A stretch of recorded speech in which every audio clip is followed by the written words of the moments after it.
Selamat pagi, saudara yang terkasih dalam Tuhan. Saya ingin menyapa teman-teman yang ada di rumah, di kursi kalian, di kamar kalian, di dimanapun kalian berada. Marilah kita boleh merasakan kembali akan kehadiran Tuhan, bukan hanya di hari Minggu ini, bukan hanya di jam ibadah ini, tetapi di dalam setiap perjalanan dari hari demi hari sepanjang minggu ini. Mari kita tenangkan diri, kita mau bawa di dalam doa bersama-sama. Bapa di dalam surga, yang kami kenal dalam nama Tuhan Yesus Kristus, yang kami bisa sebut Engkau adalah Tuhan, Juru Selamat dan Sahabat bagi kami. Nah, di dalam keadaan apapun kami boleh datang mencari-Mu karena Engkaulah yang menjadi fokus dan objek daripada iman kami. Tapi disitulah Engkau juga menyatakan diri-Mu dengan berbagai cara, dalam berbagai momen, sehingga kami boleh merasakan bahwa kami tidak sendirian. Apapun keterhimpitan kami, apapun pergumulan dan juga kegalauan kami tetap bisa datang kepada Tuhan dengan berani. Dan juga disitulah Engkau menyatakan, menampakkan diri-Mu buat setiap kami. Waktu kami membaca firman-Mu pagi hari ini, di dalam pujian dan ibadah dan penyembahan kami, kalau hati kami penuh melimpah, seperti tanah yang subur, boleh menyambut benih firman Tuhan itu tertanam, bertumbuh dan berbuah dalam hidup kami. Berkati setiap kami dimanapun kami sedang berada dan waktu jam-jam ke depan ini. Dalam nama Tuhan Yesus kami berdoa. Amin.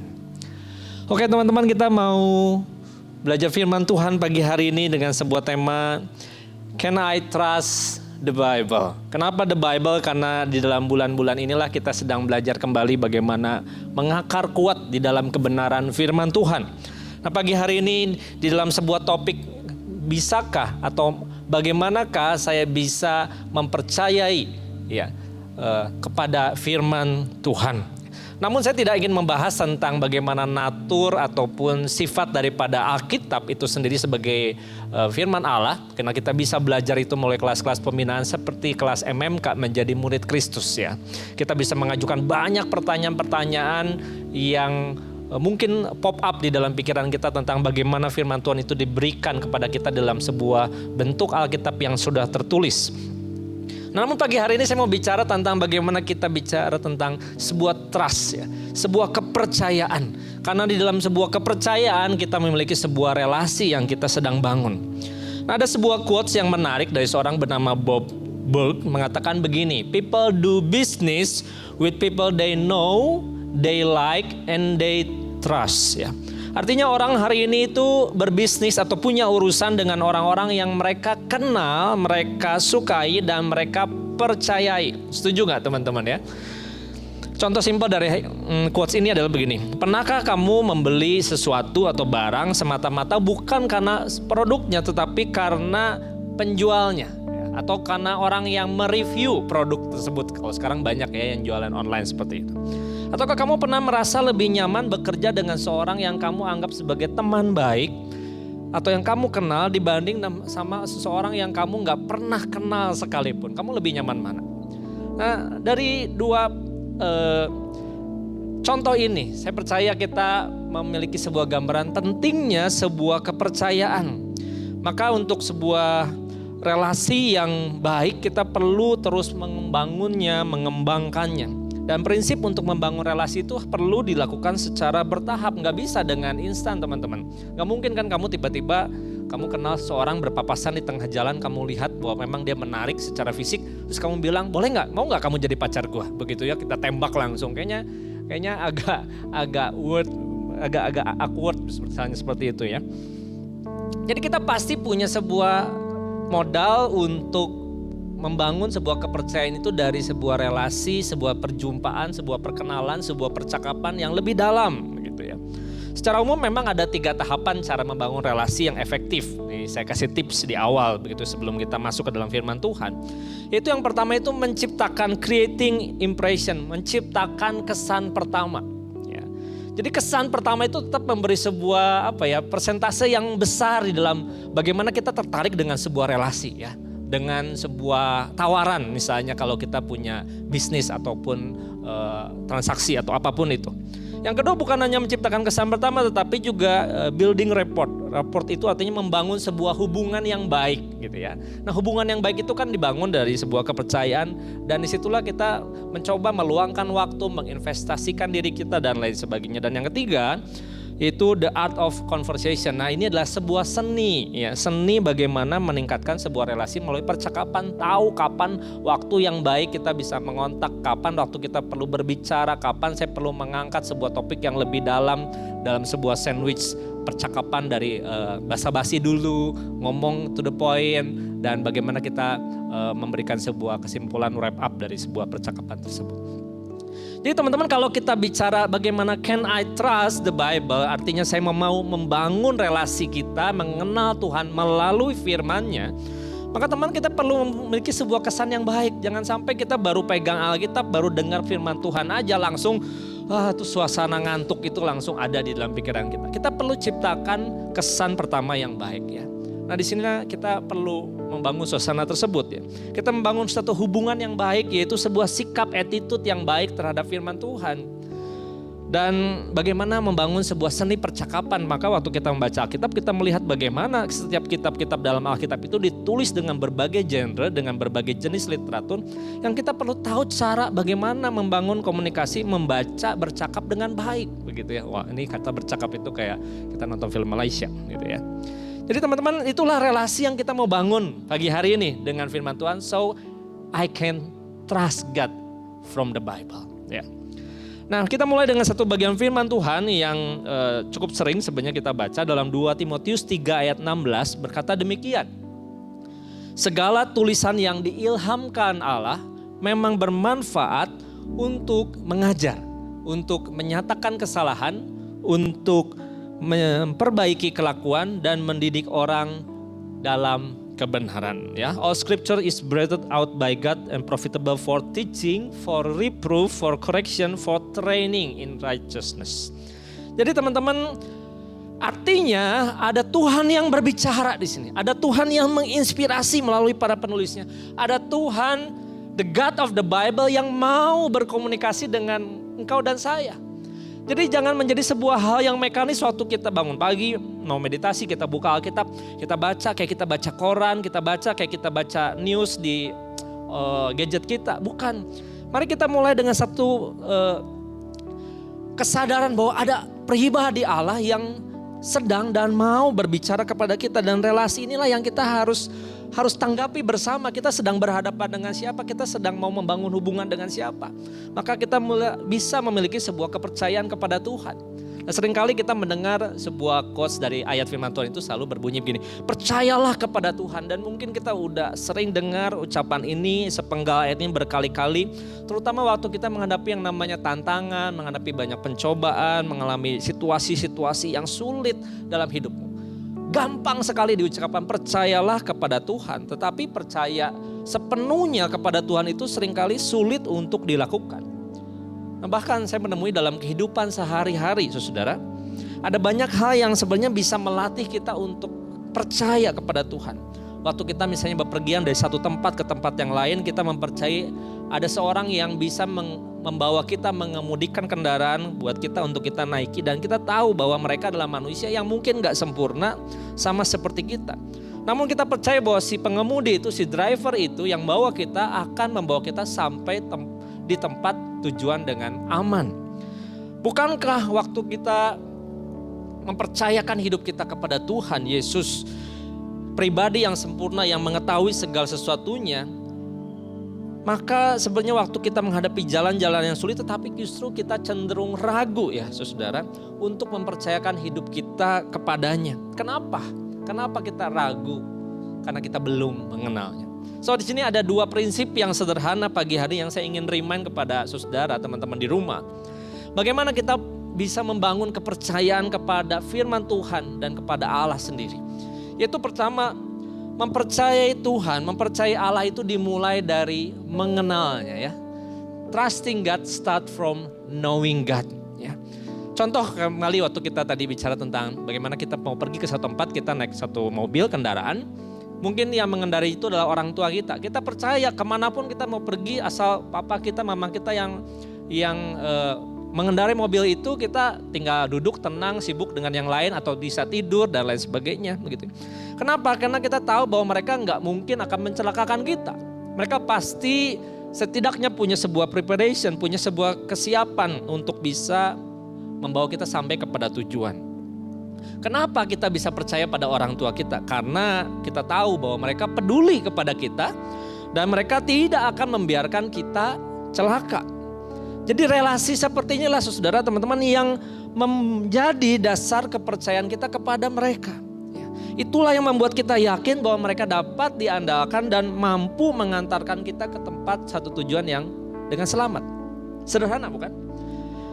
Jadi apa yang menghalangi kita pada hari ini untuk masih mau percaya sepenuhnya kepada Tuhan melalui firman-Nya? Nah mungkin satu kebenaran yang sulit untuk kita percayai adalah bagaimana dan kenapa Tuhan itu mengizinkan hal-hal yang baik dan hal-hal yang buruk terjadi dalam kehidupan kita. Karena kita pengen hal-hal yang baik saja, nggak hal-hal yang buruk. Ratapan 3 ayat 38, dari Tuhan itu ada hal-hal yang baik dan hal-hal yang buruk, saudara. Tapi waktu kita kenal Tuhan lebih jauh, waktu kita baca firman Tuhan, waktu kita mencoba berinteraksi, berkomunikasi, baca pikiran Tuhan di sini, maka sesungguhnya kita melihat cara Tuhan bekerja, cara Dia menyertai kita melalui saat-saat yang buruk sekalipun. Disitulah saya percaya kepercayaan kita teman-teman akan mulai bertumbuh. Waktu kita mengenal Dia dengan lebih dalam. Nah teman-teman di sini kepercayaan itu dibangun seiring perjalanan ya. Nggak mungkin kita bisa punya best friend, bahkan best friend forever hanya forever saya bilang begitu ya. Hanya dalam tempo 1 minggu ya. Kita perlu melewati itu bertahun-tahun dan menemukan bahwa bagaimana mereka bisa menjadi BFF bagi kita. Gitu. Mempercayai itu dimulai dari mengenalnya. So pagi hari ini teman-teman, waktu kamu pengen bisa mencoba membaca Alkitab dengan memberikan sebuah manfaat di dalam hidup, mengenal Tuhan melalui pribadi dan memiliki relasi dengannya. Mulailah dengan mau mengenalnya lebih dahulu ya. Disitulah kita bisa mempercayai Dia melalui apa yang Dia mau katakan kepada kita. Yang kedua, yang prinsip yang sederhana adalah mempercayai Tuhan itu dimulai dari mengakui bahwa kita sesungguhnya tidak tahu apa-apa. Betul waktu kita tadi bepergian dari satu tempat ke tempat yang lain, kadang-kadang kita nggak selalu tahu jalannya menuju ke sana. Mungkin kita tahu sebagian, kita nggak hafal. Prinsip di dalam kehidupan ini waktu kita mempercayai Tuhan, membaca firman Tuhan dan mengenal rencananya teman-teman, kita nggak selalu tahu segalanya. Mungkin kita tahu sebagian, atau bahkan kita nggak tahu apa-apa. Ya. Jadi sama halnya seperti mereka yang memimpin perjalanan hidup kita, mengendarai mobil bagi kita, maka disinilah saatnya kita belajar mempercayai Tuhan, mengakui benar Tuhan saya nggak tahu, saya nggak punya jawaban terhadap semua pertanyaan-pertanyaan dalam hidup saya. Kita menuntut Tuhan menjawab itu bagi hidup kita. Dan kita percaya kepadanya, menyerahkan jalan-jalan kita kepadanya, bahkan seringkali waktu itu tidak terlihat masuk akal bagi kita. Coba ingat teman-teman, seorang Yosua di dalam Yosua pasal 6 ayat 1-10 waktu dia diminta untuk memimpin bangsa Israel dengan mengelilingi tembok Yeriko. Ya. Dengan berulang-ulang kali sampai pada akhirnya waktu yang ditetapkan Tuhan tembok itu runtuh. Kan ini gak masuk di logika kita gitu ya. Dan perintah ini sepertinya sulit untuk kita percaya. Tapi Yosua mengambil resiko untuk mempercayai Tuhan, untuk taat kepadanya dan tembok itu runtuh seperti apa yang dikatakan Tuhan. Ya teman-teman, bukankah seperti juga Salomo yang orang yang pernah bijaksana mengatakan begini. Percayalah kepada Tuhan dengan segenap hatimu dan janganlah bersandar kepada pengertianmu sendiri. Akuilah Dia dalam segala lakumu, maka Ia akan meluruskan jalanmu. Amsal 3 ayat 5-6. Khususnya saya mau katakan ayat ini kepada beberapa teman-teman yang sedang bersiap akan memulai sebuah perjalanan baru untuk bisa bepergian, pergi ke tempat kuliah, kampus yang kalian akan masuki. Mungkin itu beberapa ada yang di luar negeri, ada yang di kota lain. Maka bawalah firman Tuhan ini, percayalah kepada Tuhan dengan segenap hatimu. Jangan bersandar pada pengertianmu sendiri karena kita nggak tahu semuanya. Kita hanya tahu sebagian, kita seringkali bahkan nggak tahu apa-apa. Tapi akuilah, acknowledge Him. Ya, in all your ways, maka Dia akan meluruskan jalanmu. Luar biasa ayat ini. Teman-teman, kita melihat kepercayaan kita bertumbuh bahwa kita sadar bahwa jalannya itu lebih tinggi, lebih berhikmat daripada jalan hidup kita. Sehingga perintah itu yang kesan sepertinya sulit untuk kita hati, kita boleh percaya kepada Tuhan karena firman Tuhan memperkatakan kebenaran. Dikatakan tadi dalam 3 ayat 16 itu, dikatakan bermanfaat untuk mengajar, menyatakan kesalahan, memperbaiki orang, mendidik orang dalam kebenaran. Kalau kata kebenaran di sini, the truth itself, mengatakan bahwa artinya Tuhan tidak bisa berbohong. Tuhan gak bisa menyangkal dirinya sendiri. Dia mungkin mengizinkan kita mengalami hal-hal yang buruk, tetapi dia tidak akan mencelakakan engkau dan saya. So apa yang kita bisa terapkan dari dua prinsip sederhana ini? Saya mengajak kita meluangkan waktu, teman-teman. Meluangkan waktu bersama-sama dengan Tuhan. Dengan juga orang-orang yang kita lihat mereka dekat, akrab dengan Tuhan. Ya. Akrab dengan Tuhan karena mereka do well, ya, mereka punya wisdom itu, mereka melakukan practicing disiplin rohani itu. Bacalah Alkitab, berdoa dengan orang-orang yang suka membacanya bersama-sama, membicarakannya bersama-sama, cari komsel itu, cari komunitas itu yang benar-benar sejati, yang membuat kita bisa bertumbuh dalam relasi dengan Tuhan. Dan akuilah bahwa kita terbatas dalam pengertian kita, karena itu kita mau taat sekalipun seringkali itu perintahnya sulit untuk kita mengerti. Sebuah quotes berkata begini, to read scripture is to read of Christ. Ya. To read it is to hear his voice. And to hear his voice of comfort and counsel is to hear an invitation to become the human being God has destined you to be. Membaca firman Tuhan itu adalah membaca pikiran Kristus. Membacanya adalah mendengar suaranya. Dan mendengar suaranya yang penuh dengan penghiburan dan nasihat itu adalah sebuah undangan bagi kita untuk menjadi seseorang yang Tuhan sudah rencanakan dan desain bagi hidupmu. Sebuah pribadi yang utuh dan maksimal, itulah yang mengapa menjadi alasan kita perlu percaya dan membaca firman Tuhan. Jadi lepaskan itu dari sesuatu yang mekanis, tetapi pahami di balik itu ada the God of the Bible yang ready to speak with you, ready to hear you, ready to counsel you every day. Nah, pagi hari ini apa yang kita bisa bawa pulang? Apa yang kita bisa bangun dari sebuah kepercayaan kepada Tuhan? Saya mau mulai dengan 5 prinsip yang kita bisa pelajari. Oh, banyak ya 5, tapi saya mencoba dengan cepat. Yang pertama, saudara, memperbaiki gambaran kita dengan Tuhan. Waktu kita membaca Alkitab itu menolong kita memperbaiki kacamata kita melihat kepada Tuhan. Tadi kita bilang mengenal Tuhan dan melihat gambaran Tuhan tentang kita. Jadi ini sebuah reverse way gitu ya. Kita melihat Tuhan, kita look up to God dan kita punya sebuah ability to have the God's perspective look for us. Apa yang Tuhan mau buat kita. Jadi gambaran tentang Tuhan itu bisa berbagai faktor. Kita bisa mengalami peristiwa buruk, kita banyak kecewa, kita bisa marah sama Tuhan.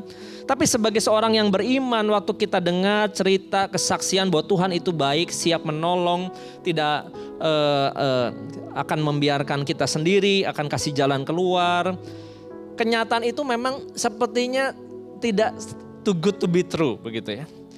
Tapi teman-teman begini, waktu kita belajar membiarkan diri kita dikoreksi, memperbaiki gambaran kita dengan Tuhan itu menolong kita membutuhkan lebih banyak anugerah, memiliki sebuah kerendahan hati, memiliki sebuah kerelaan dan ketulusan. Dan kita memohon kepadanya untuk dia menunjukkan kepada kita secara pribadi, siapakah Tuhan bagi hidup, siapa Yesus bagimu. Nah, kita perlu kenal sifat-sifat Tuhan, apa yang dia sukai, apa yang dia gak sukai, bagaimana dia mengabulkan doa kita, kenapa dia tidak mengabulkan doa kita yang lain, bagaimana cara dia mengasihi dan apa maksud didikan dan disiplin Tuhan buat kita.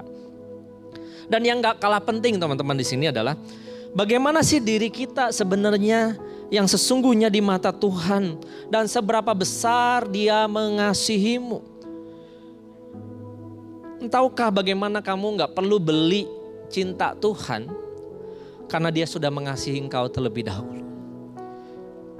Kita hanya perlu menggunakan kacamata Tuhan untuk melihat dia dan melihat diri kita hari ini.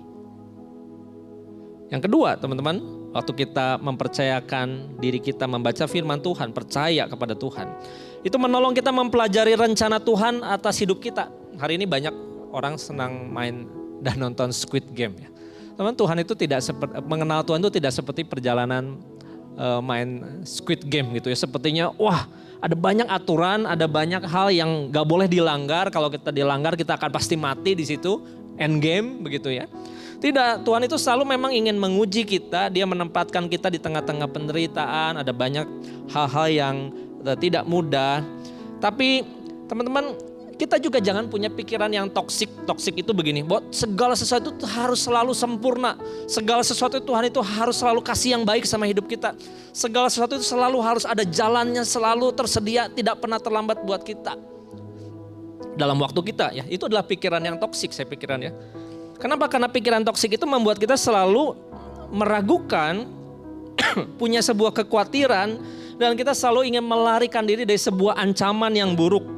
Padahal sekalipun peristiwa itu buruk terjadi, tapi Tuhan itu sanggup melakukan segala sesuatu. Ya, karena dia tidak pernah merancangkan yang buruk terjadi dalam hidup kita. Bukankah Yeremia 29 ayat 11 mengatakan begini? Sebab aku tahu rancangan-rancangan yang ada padaku mengenai kamu. Demikianlah firman Tuhan, yaitu rancangan damai sejahtera dan bukan rancangan kecelakaan untuk memberikan kepadamu hari depan yang penuh harapan. Nah, setiap kali ada pikiran yang buruk, yang toksik yang datang ke dalam hidupmu pagi hari ini, ingatlah bahwa Tuhan tidak pernah berniat jahat kepadamu. Dia selalu ingin berikan engkau hari dan masa depan yang baik. Kamu bisa mulai melihat dengan cara ini dan cara yang berbeda dalam hidup. Start reading the Bible. 3 yang terakhir dengan cepat. Menolong kita melepaskan apa yang di luar kendali kita. Kita diajak untuk melepaskan kesempurnaan tadi. Kita harus punya plan A, B, C, harus semuanya perfect. Enggak. Ada banyak interupsi-interupsi dalam hidup kita.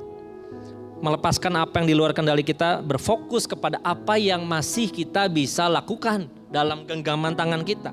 Sehingga itu membuat kita punya satu beban yang lebih ringan dalam menjalani hidup ini. Do your best katanya ya. Let God, apa? Kalau do your best, let God, bukan do the rest. Let God do his best too. Ya. Tuhan tidak selalu mengerjakan yang sisa dalam hidup kita. Tuhan mengerjakan selalu yang terbaik. Sebagaimana engkau juga mengusahakan yang terbaik buat hidupmu. Yang keempat, membaca Alkitab, mempercayainya, mengumpulkan pengalaman bersama dengan Tuhan. Teman-teman, kepercayaan itu sesuatu yang tumbuh karena pengalaman dan waktu. Cobalah untuk berdoa untuk dari hal-hal yang kecil. Berdoa supaya Tuhan berhenti hujannya supaya saya bisa pergi untuk kuliah, untuk sekolah. Minta hal-hal yang kecil Tuhan supaya papa saya safe perjalanannya kalau ada trip keluar kota. Doa untuk hal-hal yang sederhana. Sehingga pengalaman-pengalaman yang doa-doa yang sepertinya sepele itu akan membuat engkau punya pengalaman yang lebih besar bersama dengan Tuhan. Ya, tentu jangan bermain-main dengan Tuhan. Kita berdoa untuk sepele, untuk sebuah misalnya permainan judi gitu ya. Tentu tidak loh teman-teman ya. Tapi mengingat apa yang Tuhan katakan dalam firman-Nya menolong kita kapan kita bisa membutuhkannya ya. Mengumpulkan pengalaman day by day experience with God. Dan menolong kita hal yang kelima, mensyukuri atas apa yang Tuhan sudah berikan kepada kita. Seringkali kita kehilangan makna karena kita lupa mensyukuri berkat-berkat yang selalu terkesan biasa dalam hidup kita. Atas berkat yang Tuhan sudah berikan sehari-hari. Kehidupan, kesehatan, pekerjaan. Sekalipun terkesan ya hanya cukup sehari demi sehari. Tapi bukankah itu adalah sebuah pemeliharaan bagaimana kita percaya Tuhan memelihara burung pipit yang tidak pernah berkekurangan. Dia memikirkan segala sesuatu tentang hidup kita. Dia mengatur segala alam semesta dari hal yang terkecil sampai hal yang terbaik buat kita. Ada perkataan bahwa berkat dalam hidup kita itu tidak pernah tertukar ya. Ada sinetron kok gak salah ya, ada putri yang tertukar, bukan ya. Berkat Tuhan tidak pernah tertukar dalam hidupmu. Kamu gak perlu mengejar Tuhan seakan-akan berkat itu salah sebagaimana mungkin dulu Yakub mengejar berkat Tuhan daripada Esau. Tidak, berkat Tuhan itu selalu cukup bagi hidupmu. Kamu gak perlu kejar itu bernafsu. Karena Tuhan pasti akan menyertai. Syukuri atas apa yang kamu bisa terima dan nikmati. So teman-teman, sebagai penutup, kepercayaan kepada Tuhan itu sekali lagi bukan kejadian satu kali, tetapi sebuah proses day by day. Maka kita perlu baca, read the Bible day by day too. Kita perlu membiarkan waktu lagi dan lagi untuk mempercayai Tuhan seperti sebuah skill yang kita harus asah setiap hari. Nah, saya mau bicara tentang daily ritual. Tahu nggak teman-teman Benjamin Franklin? Ada yang tahu Benjamin Franklin itu siapa? Ya, Benjamin Franklin, ada yang tahu? Dia seorang yang sungguh luar biasa ya. Tahu Beethoven? Ya, Benjamin Franklin itu adalah seorang yang dikatakan punya ritual menulis setiap subuh begitu dengan katakanlah tubuh yang telanjang begitu ya. Kata dia perlu sebuah refresh his mind katanya ya, in the cold air. Tapi dengan cara demikian dia punya daily ritual ya, tentunya bukan untuk ditonton tetapi itu sebuah daily ritual pagi harinya. Beethoven itu bangun di tengah dan dia duduk di mejanya dan menciptakan karya-karya musik yang luar biasa. Jadi teman-teman, make the Bible be your central daily ritual.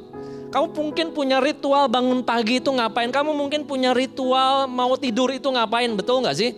Harus ada yang sikat gigi dulu, harus ada maskeran dulu, harus ada yang pagi itu ngopi dulu, harus stretch dulu. Tadi saya bilang ke seorang pelayan, baru kali ini setiap kali saya mau khotbah, karena online seperti ini, saya bisa stretch dulu beberapa detik sebelum saya naik di mimbar ini. Kita perlu daily ritual itu ya. Kenapa? Karena itu mengingatkan kita mempersiapkan hari ini dengan baik. Karena kebiasaan yang kita bangun itu adalah bukan sebuah tindakan tapi sebuah kebiasaan yang kita ulang dan ulang. So make it your habit. Karena kita tahu kita nggak akan pernah menjalani hari yang sama dengan hari yang kemarin ya. 5 tips secara cepat ya. Siapin suasananya ya. Cari waktu yang paling tepat, kerjakan yang paling berat dulu karena kalau kau kerjakan the hard way, kamu akan dengan mudah doing the easy way. Ya. Pilih 5 hal sederhana yang kamu mau lakukan dalam ritualmu hari itu. Ya. Fokus untuk diselesaikan, bukan mencari kesempurnaan. Jadi saya percaya sebuah statement terakhir dari khotbah ini mengatakan begini. Good habits are hard to form, but easy to live with. Bad habits are easy to form, but hard to live with. Kebiasaan yang baik waktu kita bermeditasi membaca Alkitab adalah sesuatu yang memang sulit untuk dibentuk tapi easy to live with. Ya. Tapi bandingkan kamu punya bad habit, bangun pagi langsung pegang handphone, cari apalah yang sesuatu yang pasti selalu menggelisahkan engkau. Easy to form, tapi hard to live with. Mau nggak kamu memilih choose the hard way today? Make your daily Bible meditation as your daily central daily ritual. Maka kamu percaya, saya percaya. Setiap kali kita baca firman Tuhan, apakah kisah yang kita baca itu penting buat kau? Apakah yang saya bisa pelajari daripadanya? Dan apa yang saya harus lakukan supaya ini mengubahkan hidup saya? Start now, ya. Choose the hard way. Dan doing the daily ritual. Kalau kamu mau bernyanyi, bernyanyilah. Kalau kamu menyanyi, berdansa, menarilah dulu. Kalau kamu mau doing sesuatu yang unik, lakukan. Tapi mulailah dan libatkanlah firman Tuhan. Trusting the word of God daily. Dan itu akan mengubah hidupmu. Mari kita berdoa bersama-sama. Terima kasih Tuhan untuk firman Tuhan yang lebih panjang daripada yang kami biasa dengarkan pagi hari ini. Tapi bukankah kami juga melihat ada orang-orang yang luar biasa yang membangun hidup mereka dengan sebuah kebiasaan yang baik dan bahkan kebiasaan di dalam merenungkan firman Tuhan itu mengubahkan hidup mereka banyak. Mentransformasi setengah daripada kehidupan mereka. Sehingga mereka memiliki sebuah kehidupan masa depan yang baik yang Tuhan sudah rencanakan dan sudah Tuhan desain buat mereka. Sehingga setiap langkah kami yang waktu kami lewati, hari yang tidak pernah sama ke depan.